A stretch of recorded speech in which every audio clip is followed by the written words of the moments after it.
আহিরি যে বিষ দিয়ে একলব্যকে অসুস্থ করেছে প্রমাণ সমেত আহিরির পর্দাফাঁস করলো রাঙা।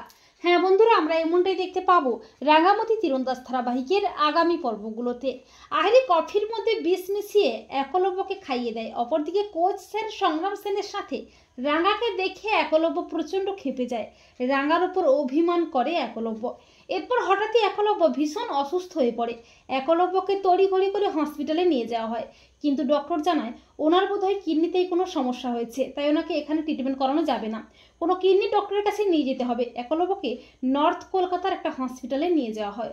অপরদিকে একলব্যের অসুস্থতার কথা জানতে পেরেই উদ্ভ্রান্তের মতো ছুটে আসে রাঙা। তবে ডক্টর জানায় ওনার কিডনিতে কোনো সমস্যা নেই, ওনার শরীরের মধ্যে বিষাক্ত পয়জনাস পাওয়া গেছে।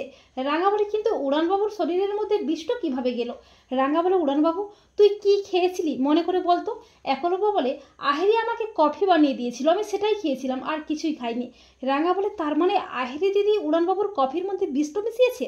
এরপর বাড়িতে গিয়ে দেখতে পায় কাপের মধ্যে একটু কফি আছে। রাঙা অফিসার সত্যজিৎকে সবটা জানিয়ে সেই কফির ল্যাব টেস্ট করায়। ল্যাব টেস্টের রিপোর্টে দেখা যায় কফির মধ্যেই বিষ মেশানো ছিল।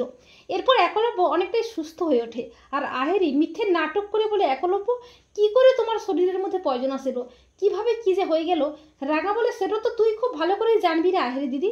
তা শুনে চমকে ওঠে আহিরি। আহিরি বলে, তুমি সব কি বলছো রাঙা, আমি জানবো মানে? রাঙা বলে, আহিরি দিদি তুই যে কফিতে বিষটা মিশিয়ে যে উড়ানবাবুকে দিয়েছিলি সে প্রমাণটা মোর কাছে আছে রে। এই বলে রাঙা ল্যাব টেস্টের রিপোর্ট এনে সবাইকে দেখায়। রাঙা বলে, তুই উড়ানবাবুর কফিতে বিষটা দিয়েছিলি, তুই বিষ দিয়ে মেরে ফেলতে চেয়েছিলি? প্রমিতা বলে, ছি আহিরি ছি, তুমি এত নীচ, এই নাকি তুমি আকুকে ভালোবাসো? তুমি আজকে এই মুহূর্তে বসু বাড়ি থেকে বেরিয়ে যাবে। রাঙা বলে, না রে মা, ও বাড়ি থেকে বেরোবে কি, ওকে তো আমি পুলিশে দেবো। তো বন্ধুরা, তোমরাও এটাই চাও তো যে আহিরি যে বিষ দিয়ে একলব্যকে অসুস্থ করেছে প্রমাণ সমেত যেন আহিরির পর্দাফাঁস করতে পারে রাঙা? কমেন্ট করে এক্ষুনি জানিয়ে দাও তোমাদের মতামতটি।